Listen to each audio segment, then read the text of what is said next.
What does the Brooks Brothers Riot that helped get George W. Bush elected in 2000 have to do with the January 6th insurrection?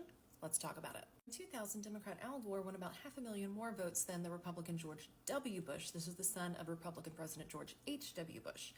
But of course, the popular vote doesn't select our president, the Electoral College does. And in the Electoral College, it really seemed to be coming down to Florida. On election night, the media called Florida for Gore, then Bush started kind of making a comeback. They reversed the call, and then Gore started making a comeback, and by the next morning, nobody knew who won. Now, when the votes in a particular county or state are very, very close, it triggers a manual recount because we want to make sure we get this stuff right. So it's just part of the standard election process. If you're within whatever percentage it's set at in your state, you have to then go back and manually recount all of those ballots just to make double, triple sure that you selected the right person based on the votes cast. So November 22nd, this recount begins in Miami-Dade County. Now, this is kind of standard election procedure. Several dozen protesters showed up in very nice button-down clothing and suit jackets, to the point that this was called the Brooks Brothers Riot. Brooks Brothers, of course, is a clothing designer most famous for clothing American politicians in those super fancy suits. But this was not spontaneous. This was planned by the Bush campaign, and both the Gore and Bush campaigns agree that it played a crucial role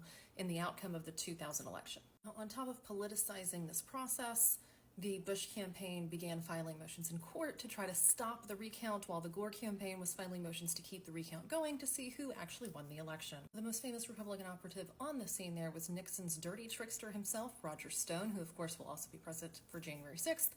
There were also 3 lawyers involved in the Republican campaign to stop the count that you may be familiar with: John Roberts, Brett Kavanaugh, and Amy Coney Barrett, all of whom were later appointed to the Supreme Court by Republican presidents. State courts rule that the recount has to stop. This is appealed all the way to the Supreme Court, which in an unprecedented 5-4 decision, Bush v. Gore ruled the recount had to stop and basically awarded the presidency to George W. Bush by 537 votes in Florida.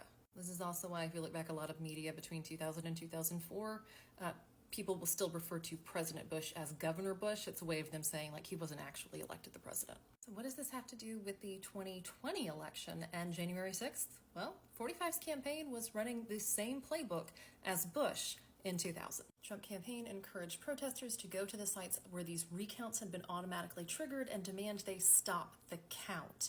The problem was that this election wasn't nearly as close as 2000, so by the time they were arguing to stop the count, Joe Biden was already ahead. The Trump campaign and its affiliates filed at least 63 lawsuits demanding recounts in states where they thought it would help them and to stop the count in states where they thought that would help them. And most of these suits were dropped for lack of evidence or they lost.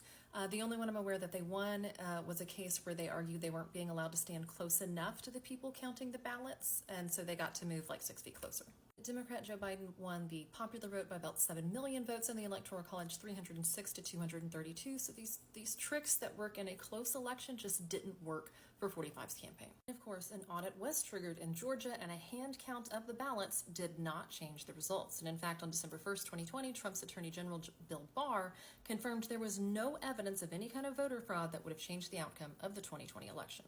After the efforts to have the court change the election failed, the Trump campaign and its affiliates began to pressure state legislatures to throw out the duly elected slate of Electoral College electors and submit fake electors. And this is the fake elector scheme you now see being prosecuted in several states. That plan would also have required Vice President Mike Pence, who would serve as the president of the Senate during these proceedings, to certify those fake slates of electors, which he refused to do, and that's why the crowd went after him and why the president went after him on January 6th. In a final effort to block Congress's efforts to officially certify the election results from 2020, President Trump gave a speech that motivated his followers to attack the Capitol and try to stop those congressional proceedings, thus violating the peaceful transfer of power that we have prided ourselves on throughout most of American history, with a giant exception for 1860, when the South refused to accept the results of a free and fair election and instead decided on secession and civil war. If you'd like to learn more about the ideology motivating these attacks and the particular people involved and kind of what red flags to look out for in both media and in political speeches and such, highly recommend you follow historian Kathleen Belew, who is new to the Clock app and definitely deserves your follow.